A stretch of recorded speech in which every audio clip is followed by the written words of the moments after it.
తిరుపతిలోని పాప వినాశనంలో గత 4 దశాబ్దాలుగా షాపుల్లో వ్యాపారాలు చేసుకుంటూ జీవిస్తున్న తమపై డీఎఫ్ఓ అత్యుత్సాహంతో ఫారెస్ట్ అధికారులను పంపించి తన షాప్ను కూల్చేశారని ప్రశ్నించిన పాపానికి తాను నివాసం ఉంటున్న తిరుపతి ఓటేరు ప్రాంతంలోని పోలీస్ స్టేషన్లో ఎఫ్ఐఆర్ పెట్టి హింసిస్తున్నారని షికారి నాయకుడు రాధాకృష్ణ ఆరోపణలు చేశారు. తిరుపతి ప్రెస్ క్లబ్లో గురువారం మీడియా సమావేశంలో ఆయన మాట్లాడారు.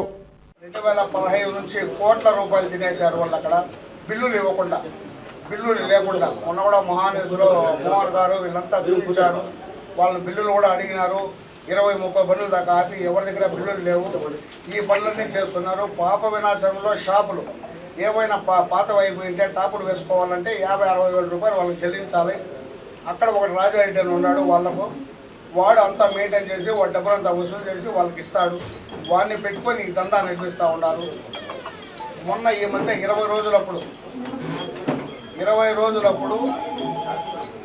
ఒక షాపు ఫోటోగ్రఫీ అతను జైన్ రాయాలని అతని ఫోటోగ్రఫీ ఉంది. అతనికి ఒకడు బాబు అని ఫైనాన్షియర్ అతను ఏదో వాడికి అప్పించుంటే అతను కట్టలేకపోతే అతని దగ్గర 45 లక్షల రూపాయలు షాప్ కొన్నాడంట. కొని ఆ ఫోటోగ్రఫీ చేసుకోకుండా వీళ్ళు అతనికి ఫుడ్స్ బిజినెస్ పెట్టించారు. పైన ఒక ఫుడ్స్ లైసెన్స్ షాప్ ఉంది. అతనికి ఇబ్బంది కలిగి వాళ్ళని అడిగితే ఇద్దరు ఎత్తేసి వాళ్ళిద్దరికి గొడవలు పెట్టి ఇవంతా సృష్టించి అతనికి 2 ఫ్లోర్లు కట్టించాలంట, కింద ఒకటి పైన ఒకటి. అలాగని చెప్పి ఛానల్ దగ్గర ఒక 2-3 టన్నులు ఉంటాయి ఆ ఛానల్.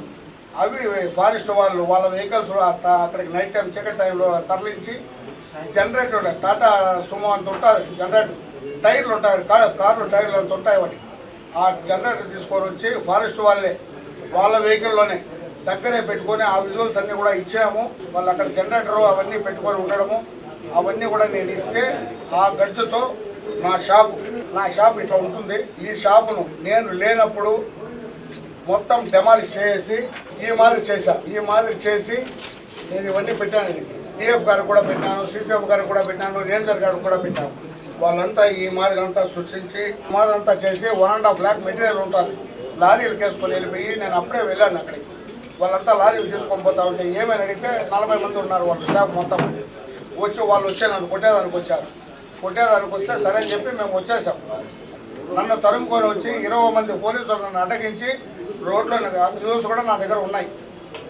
నన్ను అడ్డగించి ఆ రోడ్లో నేను కూర్చొనేస్తే ముత్తలపల్లి స్టేషన్ పోలీసు వాళ్ళు, సిఐ గారు వీళ్ళందరూ వచ్చి నన్ను 30 మంది దాకా వచ్చి 4 సుమోలు తీసుకొని వచ్చి నన్ను ఎత్తి కుక్కన కదా కుక్కినట్టు బండిలో ఉతికి ఆ నుంచి యూనివర్సిటీ పోలీస్ స్టేషన్ తీసుకోపోయినారు. నేను మొన్న పోయి వాళ్ళని అడిగినందుకు వాళ్ళందరూ డెమాలిష్ చేస్తా ఉంటే మా బాధ మా ఇది ఇంకా మేము చెప్పుకోమా.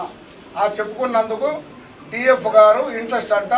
ఆ ఇంట్రెస్ట్కు సిఐ గారు హట్ అయ్యి నా మీద ఎఫ్ఐఆర్ నమోదు చేశారంట.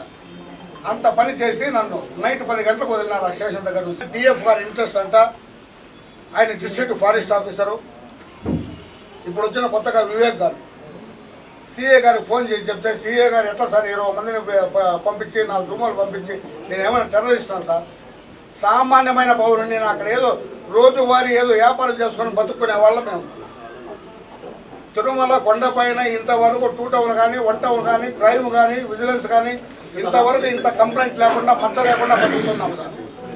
ఈ ఫారెస్ట్ వాళ్ళు వచ్చినప్పటి నుంచి వాళ్ళ దౌర్జన్యాలు ఎన్ని దౌర్జన్యాలు అంటే అన్ని దౌర్జన్యాలు సార్.